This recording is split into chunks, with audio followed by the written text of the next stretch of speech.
read somewhere that Lebanon is a country which, in spite of all the wars and clashes, in spite of its geopolitical situation, has managed to keep an amazing openness and strength for life. And when I went to Beirut in 2018, this is something I felt so strongly, this legendary joie de vivre of Beirut and of Lebanon and of the people. So where do you think that comes from? Because it is palpable there, that joie de vivre, that joy to live and to celebrate life, no matter what's happening. It is just incredibly palpable in Lebanon. So where does it come from? It's a very difficult question to answer because we're known to be people who find solutions when there is a problem. And I remember when I found my first job in Canada, people would hire me because I would find solutions really quickly and I'm not stressed, so I can whatever work with whatever stress happens. I guess we were born in a chaotic environment, and for us, it's became like the norm, right? So you had to find getaways here and there. I can tell you loads of story of my childhood or growing up in Lebanon, where we were living on what we used to call the Green Line, which was the line that would separate Muslim and Christian, and our building was in the middle of the Green Line. It was bombed all the time. We lost the house nine times, and we had to rebuild it 9 times. Wow. And so we lived a lot. But I remember every time there was like a bit of quietness and whatever, we would ask my mom, can we go to see the neighbors? Let's go and play cards, or let's go out. And then when I grew up, it was like, let's go up in the mountains and go dance and etc. Because we had to escape whatever was happening. If not, you're lost. So I guess that this also comes from the fact that people are fed up in living in a survival mode, and people just want to live. And people tell you, we're living today, tomorrow we don't know what's going to happen, because as I was telling you, everything that happens in the region has an impact in Lebanon because of our political weakness, because of the fact that there is always a void in the government, and because of the fact that it's a government that is very religious. So all this plays a huge role in Lebanon. So people stop thinking about the problem; they do think about the solution. In 2020, when there was the blast, the Beirut blast, and the explosion at the port of Beirut, I was with tourists. We were actually passing by there, and we left like maybe 3 hours before, and we were going to visit. So I remember I came back to Beirut, and I was, searching for my family, my friends was there, and everything. And when I saw the next day the hundreds and thousands of people who came from every region in Lebanon with a broom to just clean, to just help, this sense of thing, you cannot find it anywhere in the world. And I always tell people, I lived 17 years in Canada, and I never ever bonded with my neighbors like I bond here with anybody on the street, because there is a sense of community Mm. that you don't find anywhere else. And this thing is really, really important. I know my grandmother lived in France for 20 years. Once she fell down on the stairs, nobody looked at her. Here in Lebanon, you have one problem. Everybody is like, okay, how can we help? What can we do? So you have this sense of escape. You also have this sense of resilience. You also have this sense of, let's be happy. Today the sun is shining. Let's just be happy. Let's, do something. And when my team is down, we do a meeting. We're doing one next week. I know my team is down because there are no tourists, etc. I'm like, okay, come here. We're going to create this beautiful project. It's going to be a small project. We're going to put it for $20, which is nothing, just to cover the expenses. We're all going to come, and we're going to work, and we're going to actually walk all Lebanon together. And people are like, oh my God, we're going to do that. Yes, we're going to do that. And then you see the sparkle in the eyes of people. This is what we want.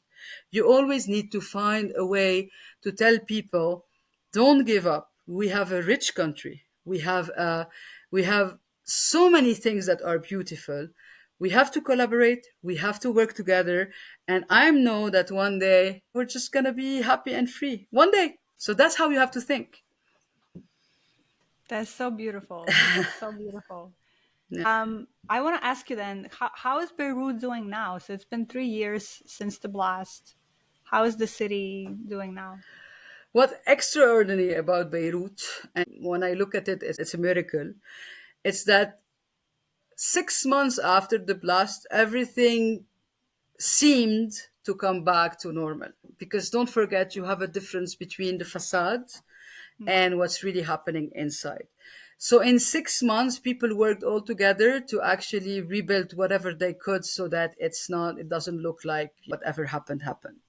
Now, of course, there are many problems. There are people who are getting more help than others. There's a lot of corruption. I cannot deny it. I cannot tell you Lebanon is the most beautiful country in the world. No, I would be wrong because the world is beautiful. And I do believe that the differences and the diversity of Lebanon makes it rich. This is how I believe Beirut is. This part of Beirut became for a bit empty because you had a lot of people who left Lebanon just after the Beirut blast. You have a lot of people who lost hope. You have a lot of people who decided to raise their kids somewhere else. A lot of people from my family, from Joelle's family, from our teams, etc. And you have people who stayed, and you have people who fought. Today, I see houses that were completely destroyed that were rebuilt, and you have new bars, new restaurants. The nightlife is back. For I would say a year and a half, it was a bit ghost town because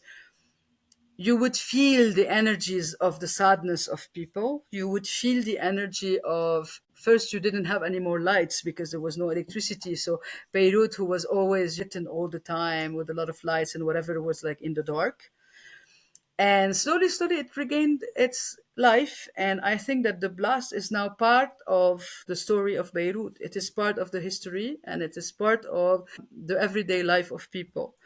Tomorrow we're invited to this opening of a new concept eco store in Beirut, in the heart of Beirut. You have people that are building new bars, new restaurants, new experiences. Hotels are working really well now, not so more anymore because of the of the what's happening in the south right now.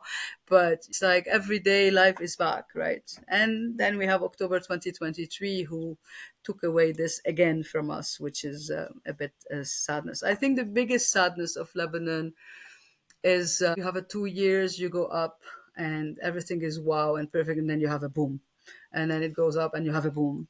And I think that people are tired of that because even business wise, you try to build, but you have to be very strong because Yeah. even me, when I'm very positive and people know how positive I am, sometimes I honestly don't want to get out of the bed.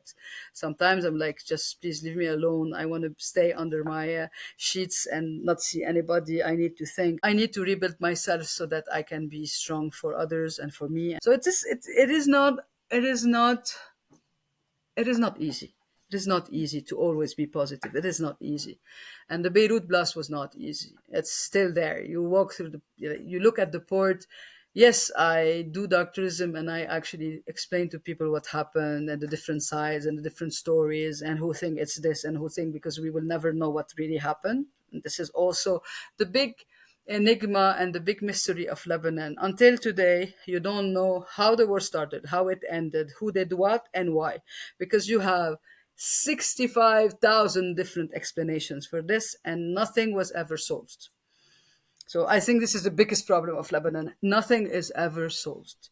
So that's why there's something in you that is always bothering you because you have no closure.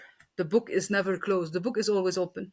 So you have a book open, then another one, then another one, then another one, and then you have to escape them so that, yay, life is beautiful, you know?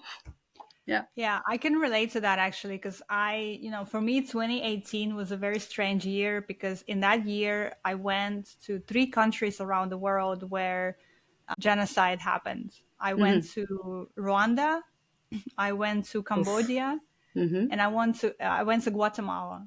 Oh, wow. And Okay. in all three of those countries, I was talking to people and I was learning about each of their respective genocides. And what I saw in Guatemala and in Cambodia is that people have not healed and have not moved on. And the only place where I saw that people healed and moved on was Rwanda.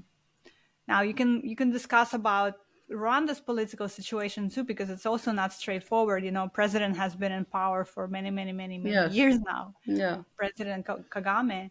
But I Hmm. think what they did get at least somewhat right is that they had these reconciliation procedures and reconciliation villages in Rwanda where people literally faced each other, and the person who killed your family faced you and said, Absolutely. I'm sorry. And you could see that in how people are today, decades after it happened. So that speaks to what you were saying, where you don't have that closure from a traumatic event. You bring it forward with you. And in those three countries, I just saw the difference so much, because in Cambodia, for example, I was speaking to a guy who is a tour guide, and I was asking him all kinds of questions about the Khmer Rouge and what Hmm. was happening at that time. And he was afraid to talk to me. He was like, Yulia, I think the government may be listening to us right now. Hmm. And the same people who were part of the perpetrators in that genocide are in the government today in Cambodia, which is something that not a lot of people are realize. So Hmm. you see that this guy, he's 30 years old. He probably was like a little baby at that time. He is still affected by what happened then, because there was never any reconciliation or closure. So I can relate a lot to what you're saying about, not getting to the truth, or at least not getting to some kind of reconciliation in some of these events. There's a frustration, there's anger, but after a while, you're just like, okay, whatever, and you move on. There's so many of those events, And right, it's that like have so happened. many, like it's so many, like and I always paint the Lebanese people as, instead of having a solution to a problem, or instead of closing the book, they actually dig a hole, put all the problems in the hole, and just close it. And 10 years later, it shows up, and they're like, "Oh my God, where did it come from?" Well, it came from 10 years ago because you didn't solve it back then, and it's a cycle. And again, because in the region we are in the middle of everything. For years they used to paint Lebanon as the door of the Middle East, or as the Switzerland of the Middle East, which I never understood. But anyhow, because of the bank system, of course, not because it looked like Switzerland or anything. And now you see how the bank system collapsed completely, and you're like, are we really the Switzerland of the Middle East? But no comment here. When I used to go to Jordan in 2000, and even now, people at the border are like, "Oh my God, respect, your Lebanese. We're looking, oh my God, to you. You are our example." When I talk to Egyptian people, people are like, "Oh my God, Lebanon, it's been my dream to become like you guys." And we look at them and we're like, "What? Us?" And then, in a way, I understand, because of this resilience and this joie de vivre you're talking about. People look at us because we find solutions everywhere. We still go out. But inside of us, there is always this frustration and anger. I think we take it out and positively create something with it, which is actually a good thing, because Lebanese people are really creative. Everywhere in the world, when you find a thing that Lebanese are doing, you look at them and you're like, "Oh my God, such an inspiration." But at the same times, sometimes it is hard to live with. And sometimes, I guess, you have the moments where you're like, "Okay, please leave me alone. I have to get out of here," or I have to breathe somewhere to come back to just fight whatever I'm facing. And honestly, this year, what we're living this year, us, for example, Tourleb, all these cancellations, we have people that are calling us every week crying, how will I pay my bills? Or people asking us, "Okay, like all the products I've made, what do I do with them? Nobody will buy them." Or "Please come eat at my restaurant because I'm gonna close." It's hard to take, and you want to help everybody, but you can't. We're a small tiny company who have no funding. And yes, we had a beautiful year last year, but it's over. October, November, December, January, February, March, April, May. It's been 8 months. Even us, if we continue like this, we can survive. Like, we're still, doing stuff here and there, trying to find little contracts here and there so that, the teams stay alive, but we cannot help anymore. So this sense of actually what's going to happen next, everywhere in the world, people make plans. In June, I'm going to travel to, and sometimes I laugh because I have clients who actually, I have a client who booked in 2020 for 2025. I looked at it Wow. and I'm like, I cannot even quote it because I don't know what's going to happen. And it's good I didn't, because between 2020 and 2024 already, it's like, and they think way ahead. We can't. We just think about today, tomorrow, and if we're lucky, to next week, because we don't know what's going to happen. We don't know. It's always a surprise. It's always a surprise. And you have two choices: whether you stay in your bed and you don't do anything, or you get up and you say, let's live the moment. Today, we're going to do this and this and that. Tomorrow, we're going to do this and this and that. These are my goals. This is what I'm going to do. Let's collaborate. Let's go see people. Let's see what we can do to get out of the situation. And that's how we live. I can relate to that. I can relate to that. I want to shift gear a little bit and talk more about Lebanon itself as a country and what people can expect to see there. As I mentioned, I went to Lebanon in 2018, and unfortunately for me, I was only there for a couple of days. So, Oh. I mean, it's nothing. I only spent time in Beirut, which I loved. I went to see the Shuf forest, the cedar forest of Shuf, which I loved. And I got cedar honey in Shuf, which I still think about today. And then I also went to Betadine yes, Beit El Din. I went in the there, shuf. and I Yeah. also went to a small town nearby somewhere. Obviously, just not even scratching the surface.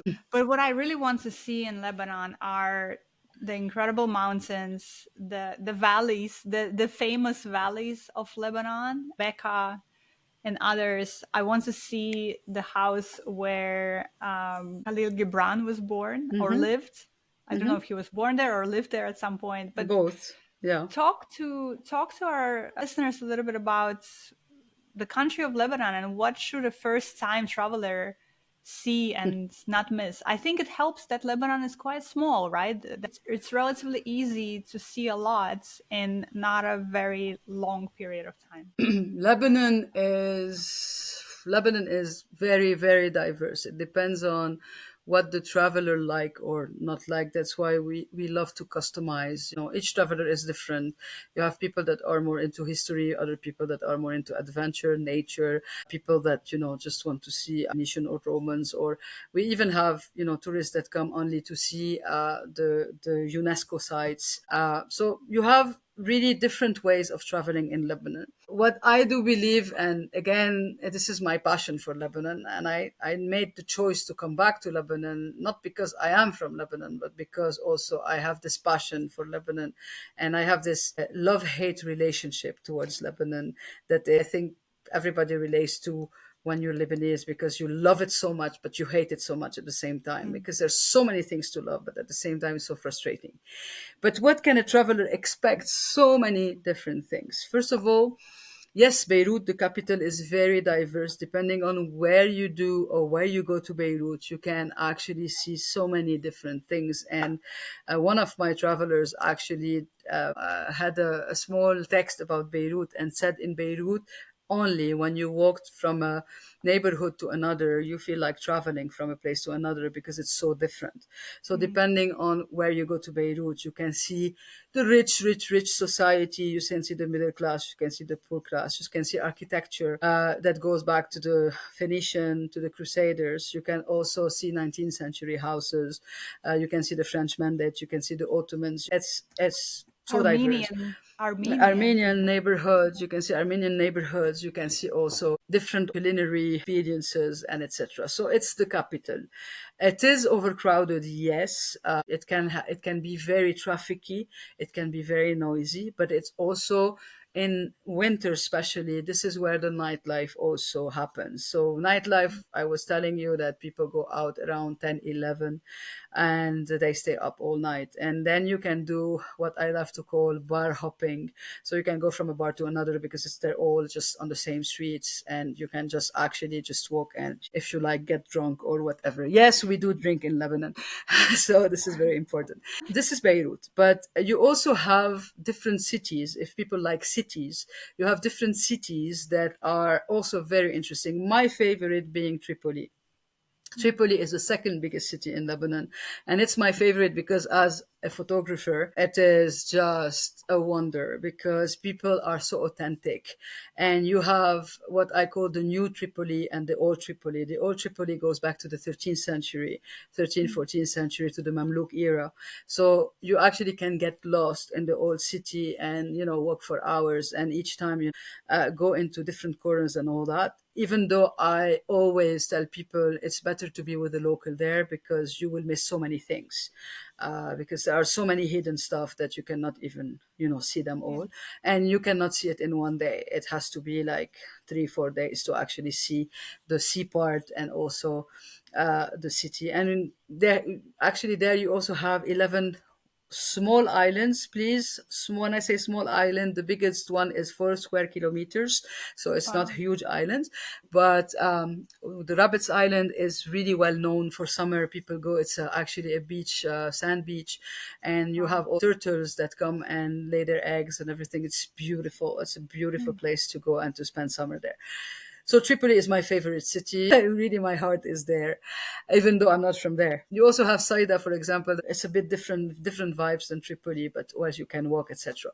Many other small cities like this. But then this is cities. Then you have all the historical part of Lebanon, where you can see rests from the Phoenicians. You have Phoenicians, you have Crusaders, you have Ottomans, you have Mamluk, you have also the French Mandate, etc. So you can see Roman temples, lots of Roman temples. You can also see temples that were built with basalt stones, so that are black stones, Mm. volcanic stones in the north of Lebanon. Also, it's very specific villages where you can see the black stone. Some houses are also built with the black stones. People who love history would like have a blast here in Lebanon because you really walk on thousands and thousands and thousands of years of history and civilizations. One thing that everybody like to talk about is that the sea and the sea and the mountains are very close to each other's. Mm. So in 45 minutes you can actually pass from the sea to the mountains. A lot of people would tell you, yes, you can actually swim and ski in the same day, which is true and not true because now with the climate change and everything, you don't have this temperature where you could actually swim and ski the same day, but Mm. it does happen.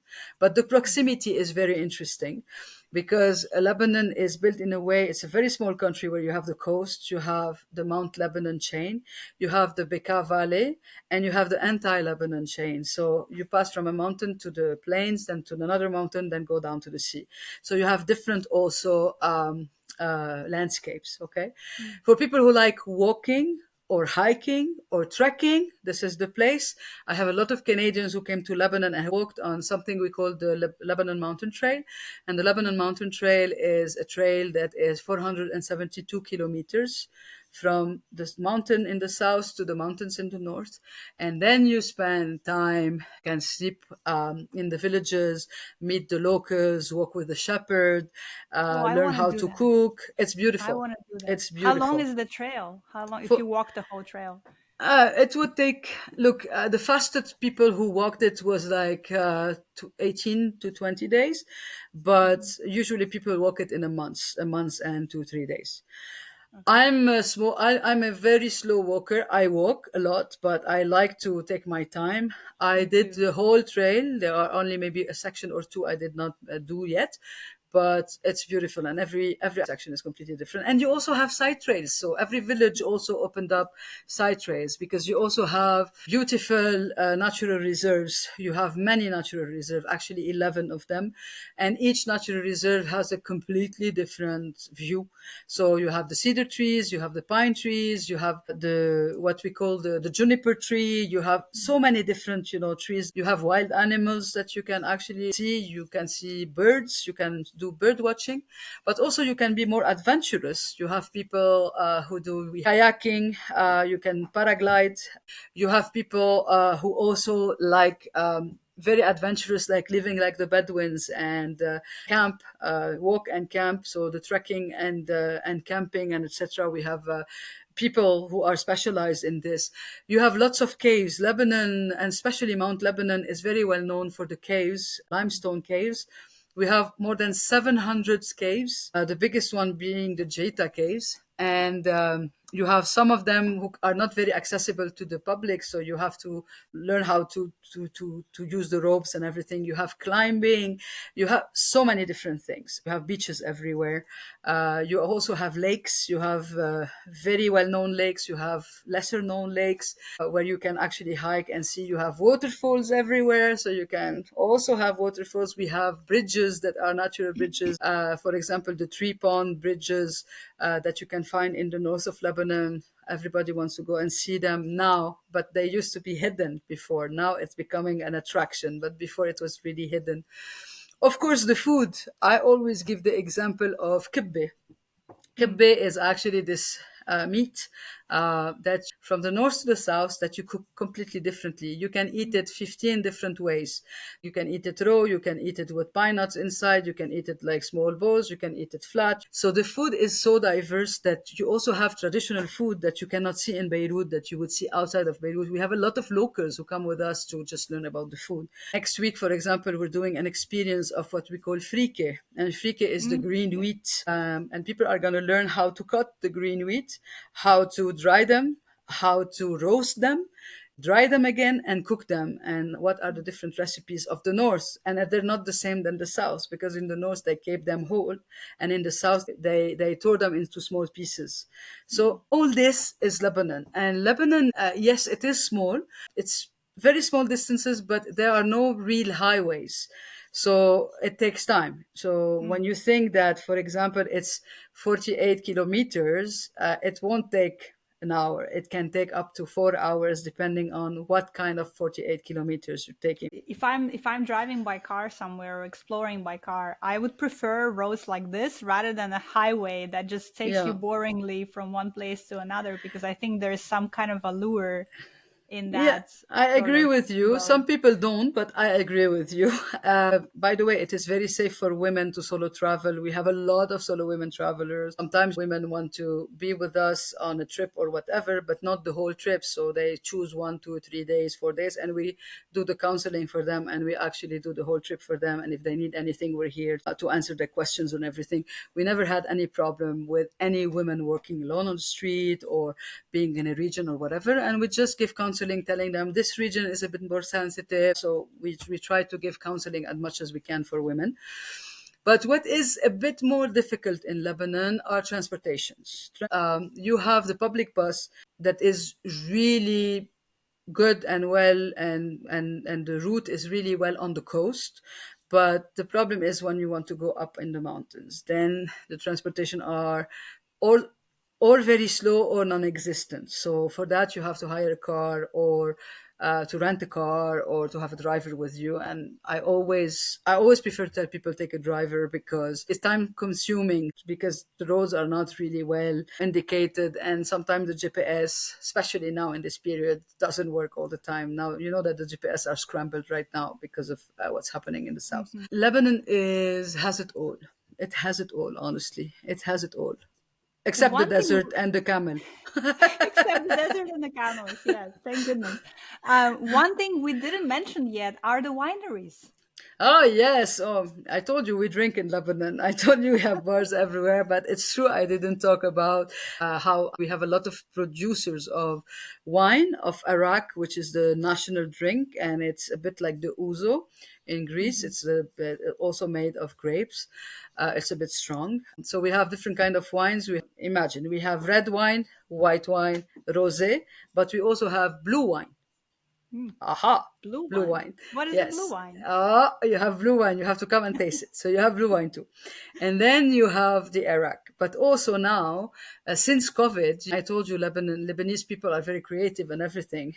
During COVID, people started experiencing stuff. So now we have vodka and gin and whiskey, all made in Lebanon. We also Wow. have apple cider. We also have thyme liqueur, for example. We have different kind of cherry liqueur. We have cognac in some regions. So everything is made here in Lebanon.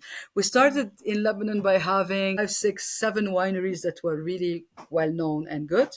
Now we have over 70 wineries and Wow. spirit places that are from the south to the north. And this is also, people don't expect that, to have alcohol in the south of Lebanon, because people have this idea that in the south there's no alcohol. It's not true. So alcohol exists everywhere. And yes, you will have, yes, yes, a lot of Muslim drink alcohol, and yes, a lot of Christian do not drink alcohol. So this is something travelers have to expect too. Yeah. Oh my God. I love that so much. Nada, we have to figure out how I can come down to Lebanon and do Book a your trip with ticket, come. Tourleb. Book your We have ticket to and talk. come. Yes, let's talk because Yes, ever since my 2018 trip, I was like, I need to come back here because this was just a couple of days that only gave me a little taste of what I could see. But I've been wanting to come back ever since. So let's definitely talk. of course. Um, and we'll link to the Tourleb website in the show notes, you guys. But you can also see it tourleb.org.com. It's .org and .net. Yeah, Okay, .org and perfect. .net is the same thing. And we are working a lot on our webpage. So maybe also, if you have like fresh news and everything, Instagram would be the best now. If you want to And have the Instagram old, handle is it's Tourleb. at Tourleb, and we're Yes. gonna link to all of this in the show notes as well, so you guys can check it out. You said somewhere that you believe it is possible for different religious identities to live in harmony in the same space, and probably that was during the hyphen Islam Christianity project. Do you still believe that? Yes. Definitely. Absolutely, definitely. We can all live together. We're all human beings. We all have different beliefs. And I think that it is time for people to think about religion, or belief is supposed to be a relationship between you and up there, whatever you want to call it, and however you want to call it, and however you want to believe. It shouldn't be affecting your relationship with others. So as long as I respect you, you respect me. Here in Lebanon, you have examples of communities living together for centuries and no problems. Mhm. So yes, I do believe that, absolutely. What do you think travelers can do to get us closer to that understanding around the world?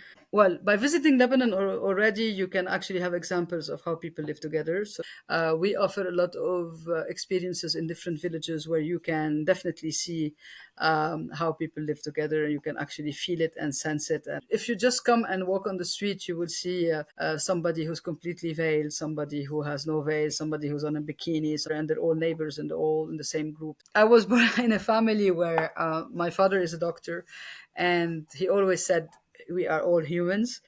And I never knew if my friends were Christians or Muslims or Druzes, or I never knew, I never asked, and I never wanted to know. And I know we're a minority. It's not that everybody is like that. We're a minority. But I also see a lot of changes growing up in Lebanon. You have people that were not affected by the media before, but now they are. You can see it, but you can also see a lot of communities living together, eating together, being neighbors. And this is beautiful, actually. It's really beautiful to see. I think that's a beautiful place for us to stop.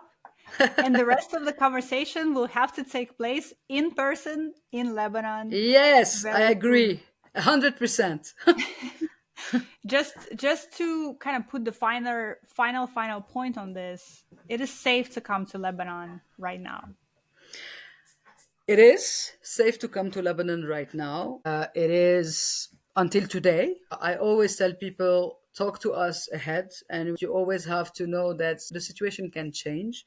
I cannot know what would happen in 2 weeks or 3 weeks or a month or whatever, because the situation is evolving. But from October 2023 till now, it was always safe to come to Lebanon, to actually come to Beirut and to all the north of Lebanon and all that.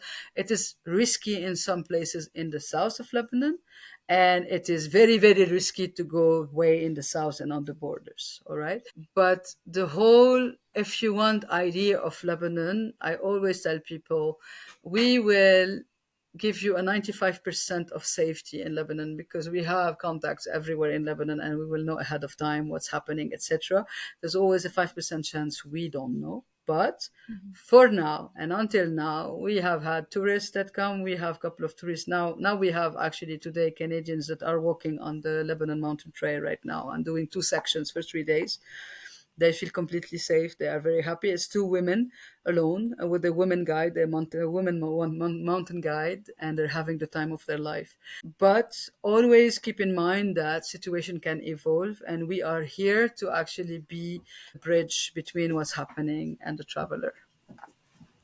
That's beautiful. That's beautiful. I wish Tourleb all the best Thank you. this year. I Thank you. want you guys to continue your work. It's very important work. Hopefully. So hopefully, in some small ways, maybe the listeners of this podcast share it, talk about Lebanon with their friends, and say that it is a beautiful place to visit. And when you're ready to go, definitely contact Nada, Joelle, and Tourleb to arrange the time of your life there in Lebanon.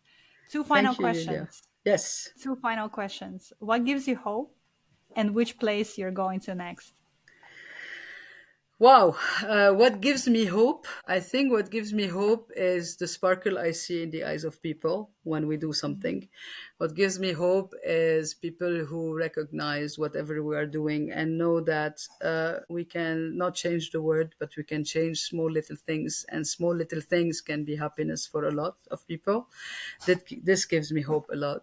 What gives me hope is when people start believing in themselves and start understanding that every one of us is rich, and if we collaborate all together we get somewhere. And that's what I'm trying to do with the hub of wonderful here, trying to get all women in the travel business and travelers together to think alike and to try to tell them we're here, we're strong, and we're going to thrive. So this gives me hope.